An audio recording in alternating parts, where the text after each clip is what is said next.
Sir ये मीशा है, धनराज जी की भतीजी।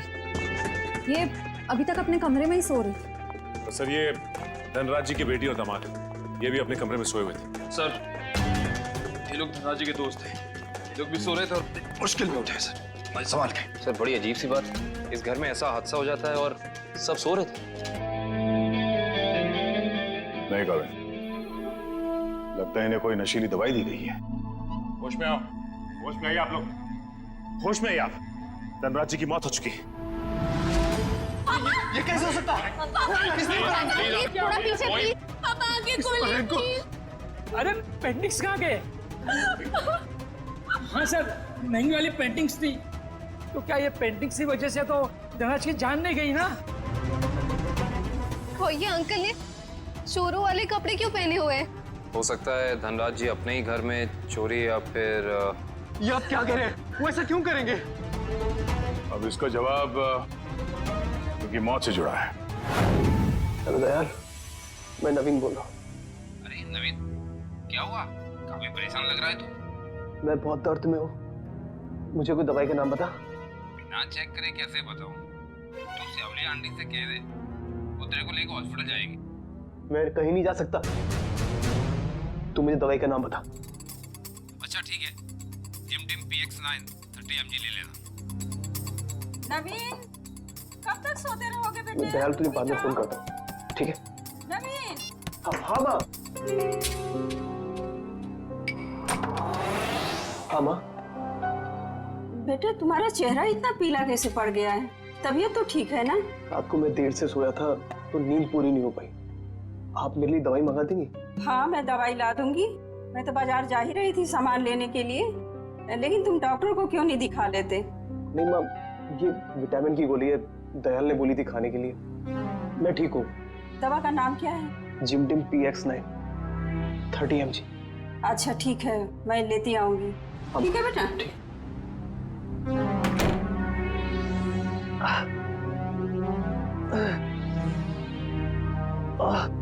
आप लोग इतनी गहरी नींद में सोए हुए थे कि किसी को भी गोली चलने की आवाज सुनाई नहीं दी और ना ही इस बर्गला अलार्म की आवाज सुनाई दी। आपको किसी को पता नहीं चला कब ये पेंटिंग चोरी हो गई और कब धनराज जी की मौत हो गई? हाँ? वाकई सर, हम लोगों को बिल्कुल पता नहीं चला। हम लोग जब रात को डिनर करके लौटे, पता ही नहीं चला कि कब कैसे आंख लग गई। डिनर? कौन सा डिनर? कल रात अंकल ने डिनर का प्लान बना लिया बिना हमें बताए, डिलाइट रेस्टोरेंट में। तो पूरा परिवार गया था डिनर पे? हाँ सर। अच्छा, पिछले कुछ दिनों में धनराज जी कुछ परेशान लग रहे थे किसी बात को लेके? जी सर, जब से वो घर में पेंटिंग्स लगी थी तब से जैसे मानो उनका जीना ही दुश्वार हो गया था। क्या मतलब? शुरू से बताइए, खुल के बताइए प्लीज। 33 करोड़? तुमने पेंटिंग्स 33 करोड़ में खरीदी? इसे क्या तुम दीवारों पे सजाओगे?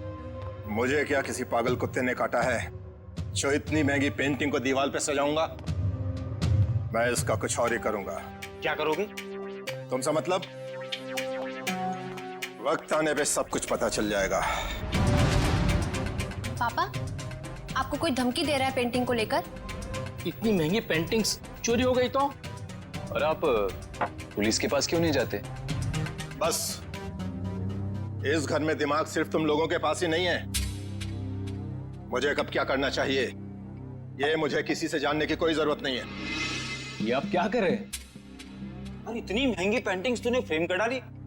उस दिन तो कह रहा था कि ये दीवार पर टांगने के लिए नहीं है। अरे 33 करोड़ की है, सोच ले। यार ये मेरी पेंटिंग है, मैं इसे जहां चाहूं वहां टांगूंगा। सर ये केस तो काफी पेचीदा होता जा रहा है। धनराज ने पहले पेंटिंग खरीदी और बाद में उसी पेंटिंग को चुराने की कोशिश की। और पेंटिंग चुरा ले गया कोई और, जिसपे शायद धनराज जी ने गोली भी चलाई थी। और सर वो सूट बूट वाले गुंडे वो यहाँ क्यों आए थे? उनका मकसद क्या था? इस केस में जवाब कम है, सवाल बहुत ज्यादा। मगर मुझे लगता है कि ये पेंटिंग्स ही कारण है धनराज जी की मौत का। सर। हाँ? सर ये देखिए, ये सुई मिली है इनके शरीर से।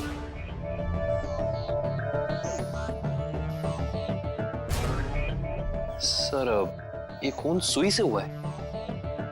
ये खून सुई से हुआ है या किसी और चीज से, ये तो डॉक्टर सालुंके ही बताएंगे।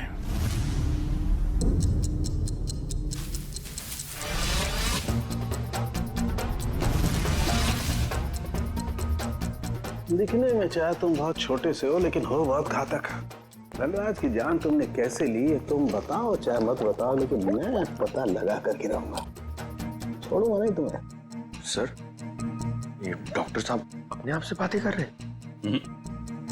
सुई से बात कर रहे हैं। अरे आ गई क्या सीआईडी की बारात आ गई? हाँ, सबूतों के फूल माला तैयार है। भाई साहब सबूतों की माला से आपका मतलब अगर इस गोली से है तो माफ करना, सीआईडी की पूरी टीम को मायूस होकर के जाना पड़ेगा। क्यों? क्योंकि गोली इतनी बुरी तरह से पिचक गई है कि इससे बात करना बड़ा मुश्किल है। अरे गोली को छोड़िए सर, उस मिट्टी के बारे में बता दीजिए जो हमें डोरमैट में मिली थी। वो मिट्टी के बारे में डॉक्टर तारिका जी बताएंगे। जो काम करेगा वही बताएगा ना? मतलब नहीं मतलब मिट्टी के बारे में यही पता लगा रही थी ना, तो यही बताएंगी। जी इस डोरमैट पे जो मिट्टी लगी हुई है वो धनराज जी के गार्डन में जो मिट्टी है उससे अलग है। अरे वाह डॉक्टर तारिका, ये कैसे पता चला आपको? वो ऐसे फ्रेडी सर कि गार्डन में ये जो मिट्टी मिली है इसमें हमें कीड़े मारने की दवाई मिली है, और डोरमैट में से जो मिट्टी मिली है उसमें ऐसा कुछ भी नहीं है।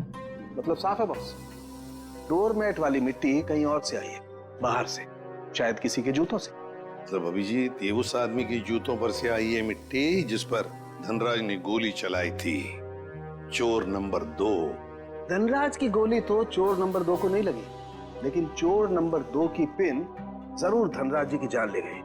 कैसे? ये देखो, इस पिन को मैंने इस पानी में उबाला तो इस पानी का रंग हल्का नीला हो गया। इसका मतलब साफ है उस पिन पर जहर लगा हुआ था। कमाल है डॉक्टर साहब, आपने तो बारातियों को अच्छा शगुन दे दिया। खुश हुए ना? सालुंके ये सुई कब लगी थी, कितने बजे? बस रात के करीब 10 से 12 बजे के बीच में।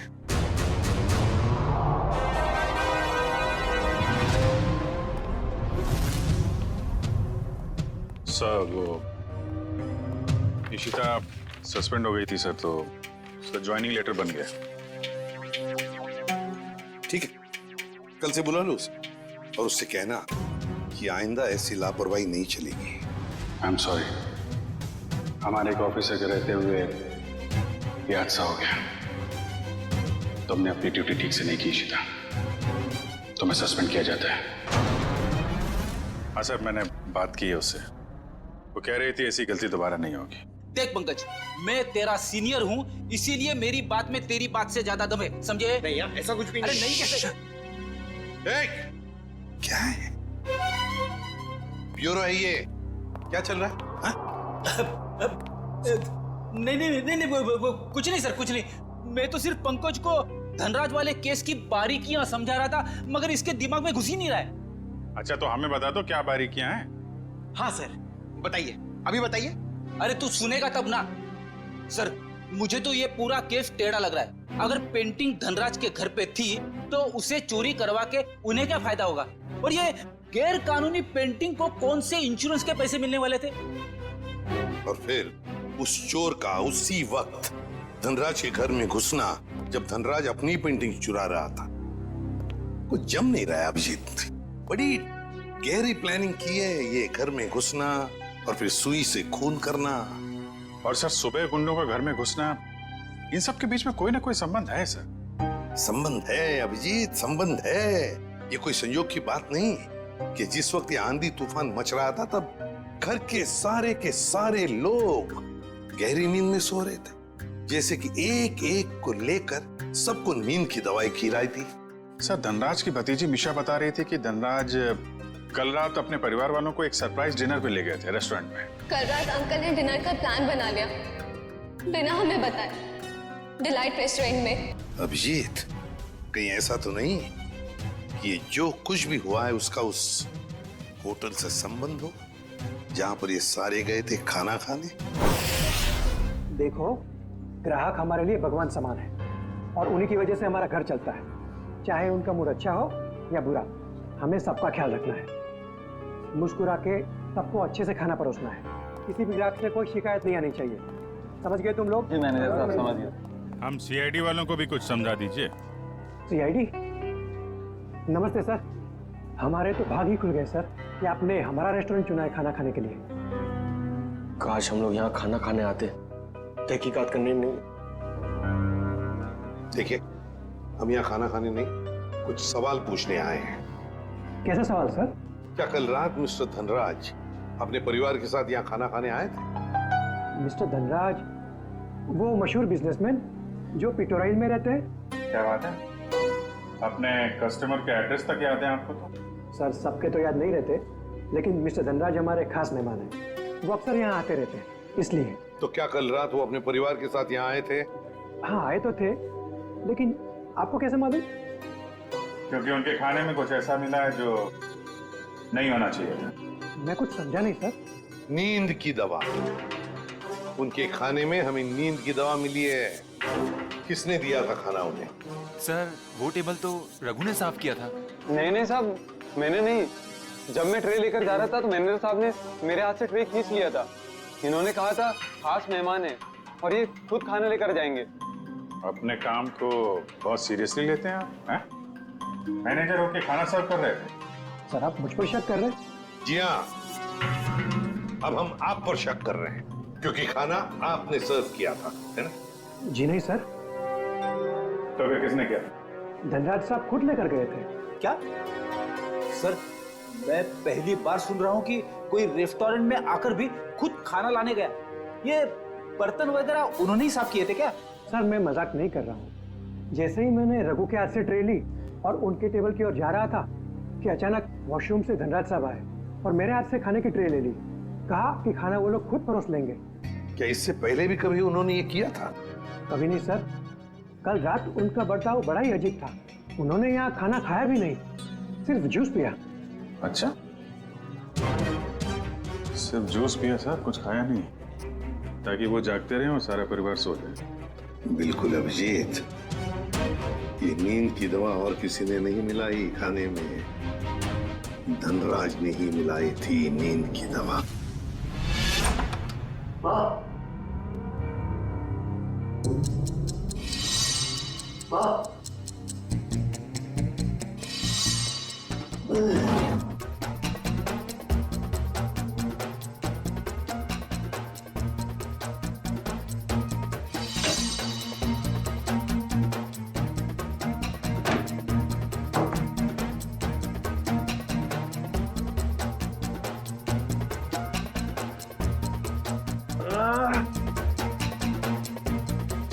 गोली से छू के निकली थी, इतना खून निकला।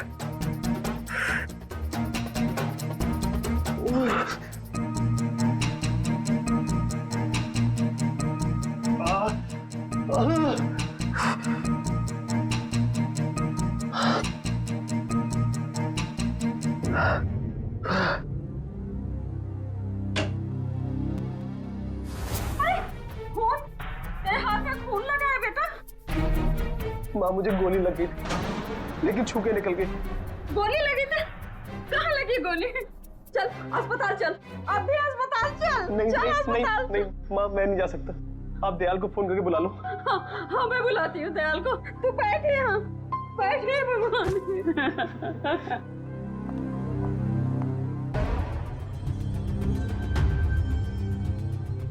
देखा सचिन, इन दोनों की स्टाइल देखी? सूट बूट वाले गुंडे। वाह सर, हम गुंडे नहीं हैं सर। चुप! गुंडे नहीं हैं सर। 17 केसेस दर्ज है तुम्हारे खिलाफ पुलिस स्टेशन में। लोगों को डराने की धमकाने की केसेस हैं। और ये गन? सर ये गन डराने के लिए, मारने के लिए नहीं है सर। अच्छा, तो फिर गन भरी हुई क्यों थी? गोलियों के साथ क्या कंचे खेलते हो तुम लोग?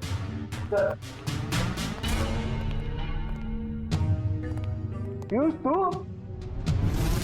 तूने हमें पकड़वाया? तेरे ऊपर हमने गन भी नहीं ताड़ी थी और तूने हमें पकड़वाया? सर यही दोनों थे जिन्होंने मामा जी के घर पे आके तोड़फोड़ की थी।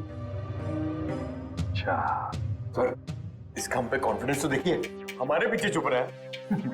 चलो, किसी को तो भरोसा हुआ हमारी वीरता और शौर्य पर। ठीक है पीयूष, तुम जा सकते हो। Thank you sir. अब भी कुछ कहना है अपनी सफाई में? हाँ सर, हम गरीब इंसान है सर। हाँ सर। देखो, हमें सब पता चल चुका है। तुम दोनों की गाड़ी कोल ट्रैवल्स के नाम पर रजिस्टर्ड थी और उन लोगों ने बताया कि तुम दोनों, राजेश और सुरेश, वहां ड्राइवर का काम करते हो। हाँ, सिर्फ इतना ही नहीं, ड्राइवर के काम के साथ साथ गुंडागर्दी का भी काम करते हो। क्यों? नहीं सर, प्लीज सर, हमें बार बार गुंडा मत बोलिए सर। हाँ सर, हम रिकवरी एजेंट हैं। जो लोग पैसा उधार लेके वापस नहीं देते, हम सिर्फ वही पैसा वसूलते हैं। Recovery agent? धनराज के घर किस लिए गए थे तुम? ड्राइवरी करने के लिए या फिर उधार के पैसे वसूल करने के लिए? हाँ सर, उधार का पैसा वसूलने गया था। क्या? सर, ये दोनों झूठ बोल रहे हैं। धनराज एक बहुत ही अमीर आदमी था, उसे उधार लेने की क्या जरूरत पड़ेगी? सर, वो कंगाल आदमी था सर। वो जो बाहर से नजर आता था, वो बिल्कुल शोषा था, खोखला था सर। उसने 33 करोड़ उधार लिया था सर। क्या?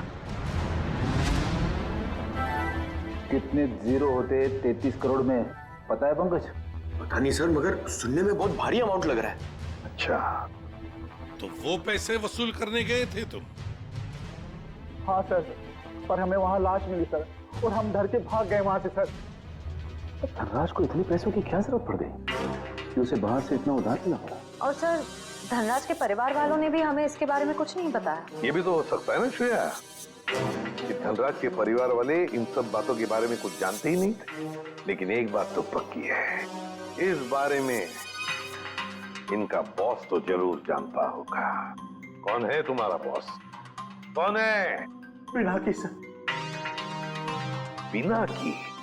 काम करो, इस पिनाकी को, तुम्हारे बॉस को अभी के अभी फोन लगाओ और तुम उनसे वही कहोगे जो हम कहेंगे, समझे? क्यों बे निठल्ल लोग, कहाँ गायब हो गए तुम? धनराज ने पैसे दिया, फिर उसे टपकाने की तैयारी करूं मैं। हाँ, पैसे तो मिल गए, मगर मगर क्या? मगर बॉस, इतना सारा पैसा लाने में थोड़ा रिस्क है। क्या आप यहाँ आ सकते हैं क्या? ठीक है, मैं थोड़ी देर में पहुंचता हूँ धनराज के घर। बॉस, धनराज के घर पे नहीं, दूसरी जगह। ये आपको एड्रेस बता रहा है।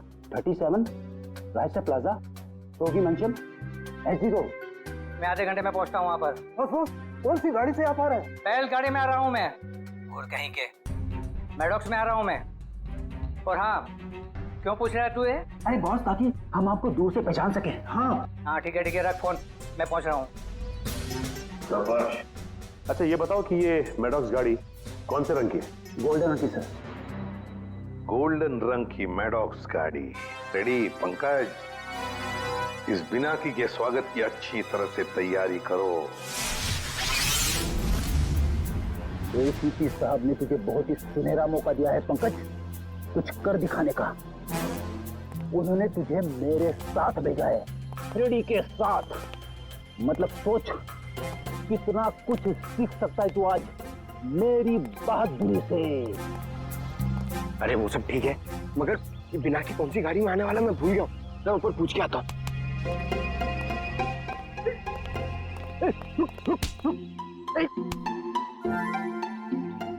अभी उठ जा, मुझे मालूम है कौन सी गाड़ी है। अब नजरें सड़क पे रख और पैर यहीं पे, इसी जमीन पे, पलके झपकने ना पाए और कदम हिलने ना पाए। मगर सर, अगर आ गया तो? क्या आ गया तो रोक के रख, पिनाकी के गिरफ्तार होने तक, समझे? आ गया, आ गया, आ गया, आ गया। अबे चल, अरे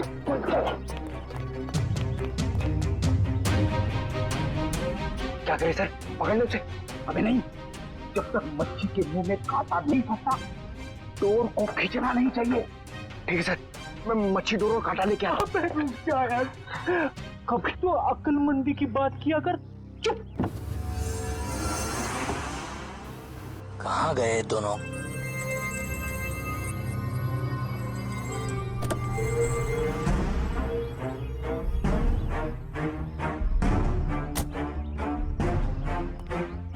कहाँ रहेंगे दोनों ये? एड्रेस तो यहीं का है।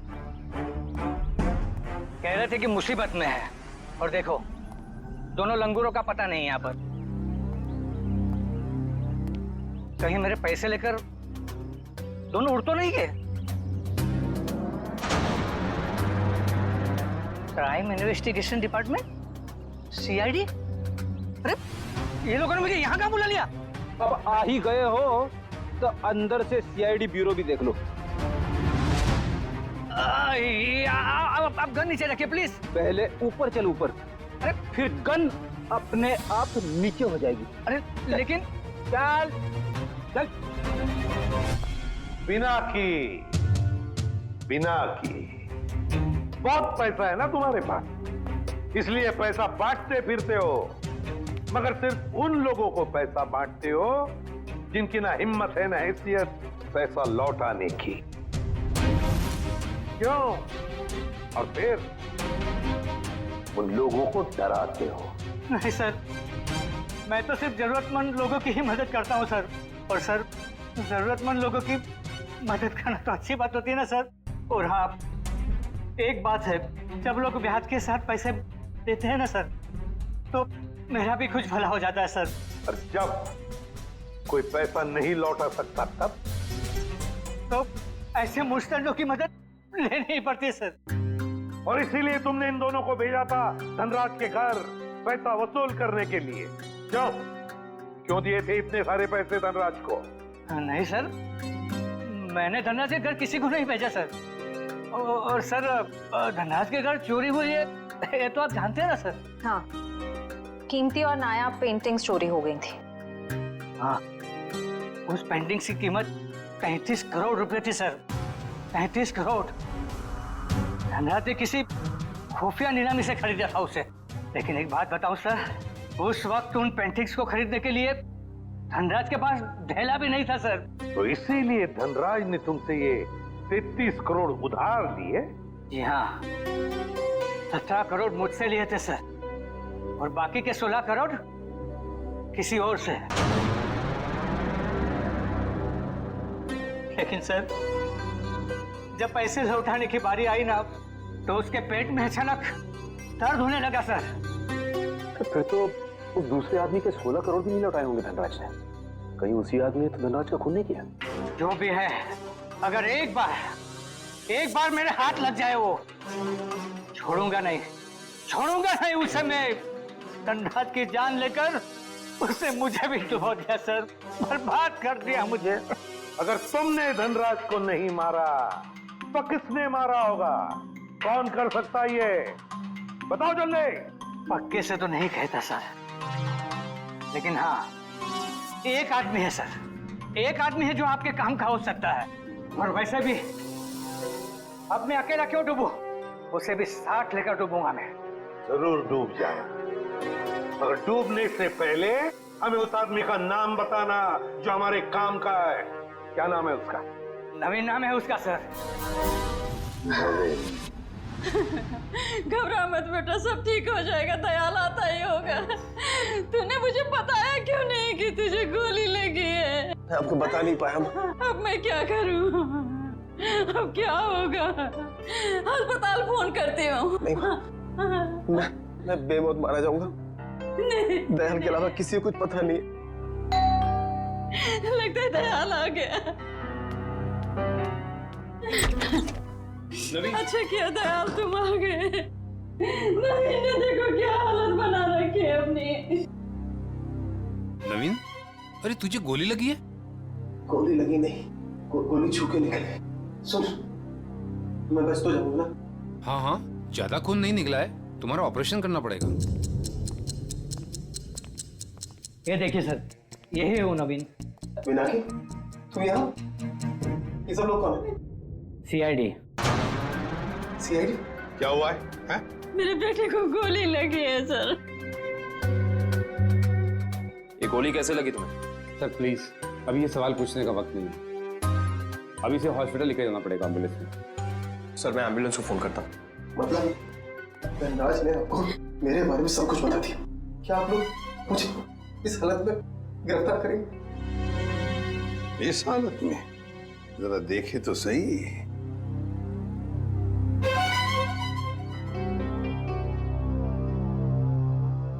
हालत इतनी बुरी नहीं है तुम्हारी, समझे? गोली छू कर निकली है। और फिर धनराज की मौत हो चुकी है। वो नकाबपोश चोर कोई और नहीं, धनराज था। बड़ी जल्दी समझ में आ गया आपको सब कुछ। अब ये बताओ कि तुमने धनराज का खून क्यों किया, वो भी उस जहरीली सुई से। जहरीली सुई? कौन सी जहरीली सुई? मैंने धनराज को नहीं मारा। चुपचाप बताओ, वो पेंटिंग्स कहाँ है जो तुमने चुराई धनराज के घर से? कहाँ है वो उस कमरे पर बेड के नीचे। फ्रेडी। सर, मैं नवीन ही था जिसे उन पेंटिंग्स की धनराज से भी ज्यादा जरूरत थी। वो 33 करोड़ रुपए जो लौटाने थे माफिया वालों को। देखिए, मैंने धनराज को नहीं मारा, वो सब लोग मेरे पीछे पड़े थे। सर, अब आप लोगों का काम हो गया, मैं जाऊं प्लीज? चुपचाप यहीं खड़े रहिए। क्या आपको लगता है कि मैंने धनराज को मारा? तुमने नहीं मारा धनराज को, हैं? तो फिर किसने मारा? क्या आपको लगता है कि मैंने धनराज को मारा? तुमने नहीं मारा धनराज को, हैं? तो फिर किसने मारा? तुम ही गए थे ना उधर।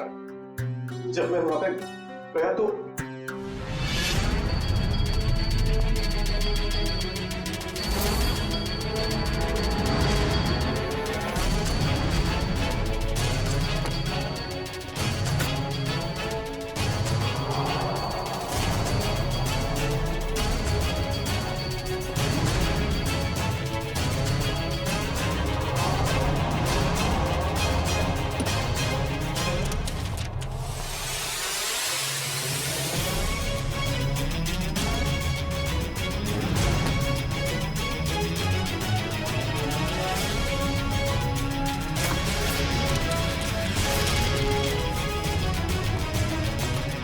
अरे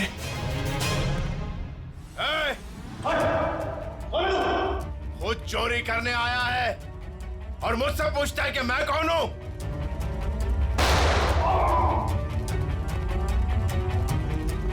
भागता किधर है?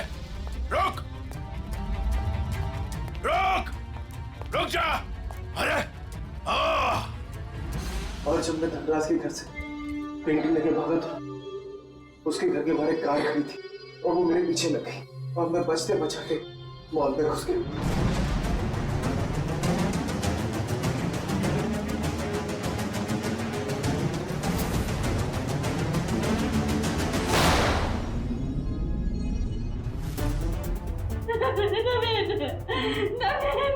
आगे खोलो बेटा, मेरे आगे खोलो मेरे बच्चे।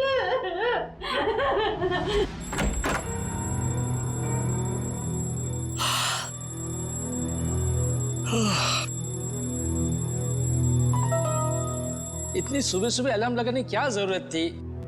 मैंने नहीं लगाया अंकल। अरे ये पेंटिंग्स कहां से आ गई वापस?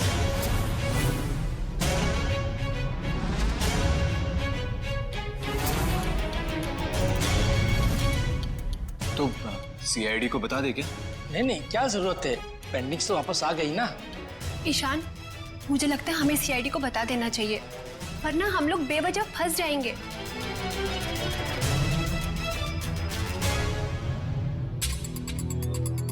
सर, एक बात समझ में नहीं आ रही, हमने वो पेंटिंग वापस घर में क्यों लगाई?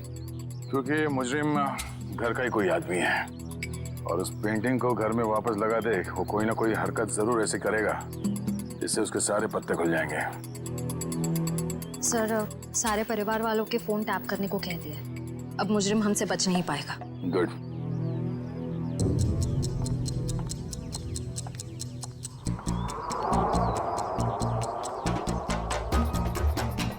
श्रेया, निखिल,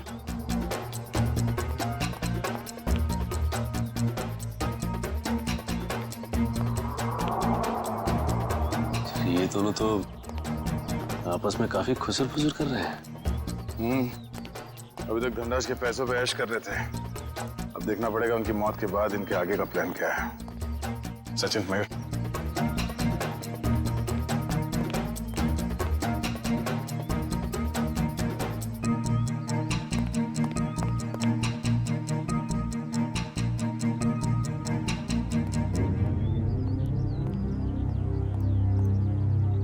चलो मिस्टर ईशान, आपके साथ थोड़ा सैर सपाटा कर लेते हैं। खोलो मुझे, जाने दो।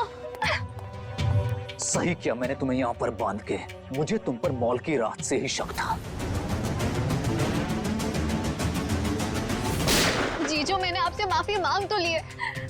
मैं नहीं मार पाई नवीन को, लेकिन मैंने आपको कोई धोखा नहीं दिया। मुझे सच में नहीं पता कि पेंटिंग्स कहाँ है। बस बंद करो ये ड्रामा और ये बताओ घर पर पेंटिंग्स किसने लगाई थी और कौन है तुम्हारा साथी? सीआईडी। सीआईडी ने लगाई है वो पेंटिंग। कोई एतराज है? सीआईडी, देखो देखो पकड़े गए ना तुम्हारी वजह से, और तुम मेरा मुंह क्या देख रहे हो? करो कुछ। कहां भाग रहा? अपने चेहरे पे मेरा ऑटोग्राफ नहीं लेगा? हाँ?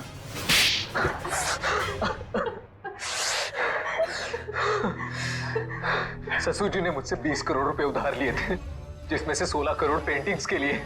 और ससुर जी की आर्थिक स्थिति ऐसी नहीं थी कि वो मेरे पैसे लौटा सके। भाई शान, और फिर तुमने उन्हें मार दिया। एक बार भी नहीं सोचा कि जिनकी तुम जान ले रहे हो वो तुम्हारी बीवी के पापा है। और तुम ईशान, तुम तो मेरी बहन हो ना, तुम कैसे ईशान का साथ दे सकती हो? दी, अंकल ने तो मुझे कभी प्यार ही नहीं किया। हमेशा मुझे सिर्फ एक बोझ समझा। तो ईशान ने तुम्हें अपने प्लान में शामिल कर दिया, पेंटिंग्स बेचकर 33 करोड़ रुपए पाने का। हा? तो क्या गलत किया?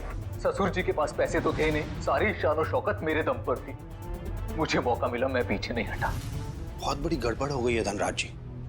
वो 33 करोड़ की पेंटिंग बेचने के लिए नहीं थी, अब वो चोरी का माल हो गई। क्या बकवास कर रहे हो तुम?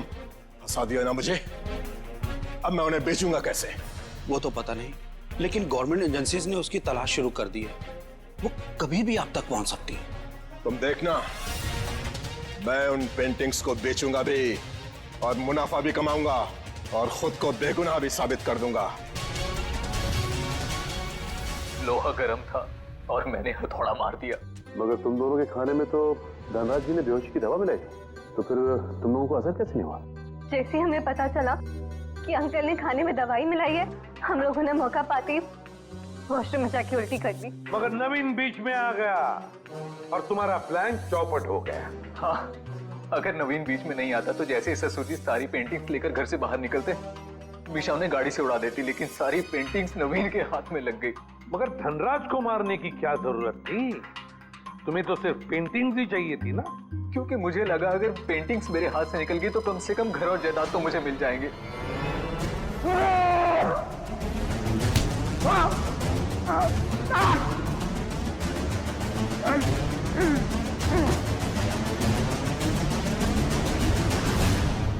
गलती हो गई, हमें माफ कर दो, दोबारा ऐसा नहीं होगा।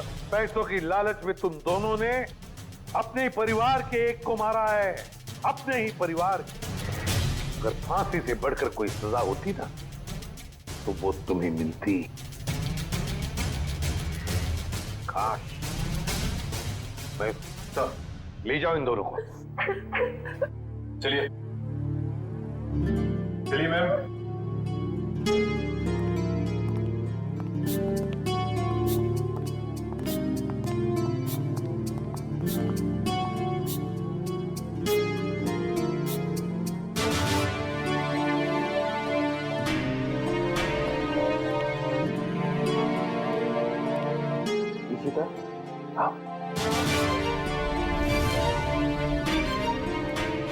सर, ये इशिता हिचकिचा रही है आपसे मिलने में।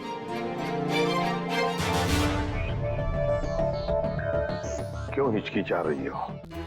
सॉरी सर, पूरे सस्पेंशन पीरियड में मैं सिर्फ यही सोचती रही कि जब मैं वापस ड्यूटी पे आऊंगी तो आपसे नजरें कैसे मिलाऊं। अपनी गलती का एहसास हुआ तुम्हें? गलती नहीं सर, एक बोझ है ये मेरे ज़मीर पर जो हमेशा रहेगा, शायद मेरी आखिरी सांस तक सर। तुम्हारी तो अभी शुरुआत है। सीआईडी के रास्ते पर आगे चलकर तुम्हें कितने तरह के कांटों पर से गुजरना पड़ेगा पता नहीं है तुम्हें, लेकिन एक बात जरूरी है कि हर सीआईडी ऑफिसर को अपनी गलतियों का एहसास होना चाहिए, अपनी गलतियों से सीखना चाहिए और दोबारा गलती कभी दोहरानी नहीं चाहिए। समझी? काम पे लग जाओ।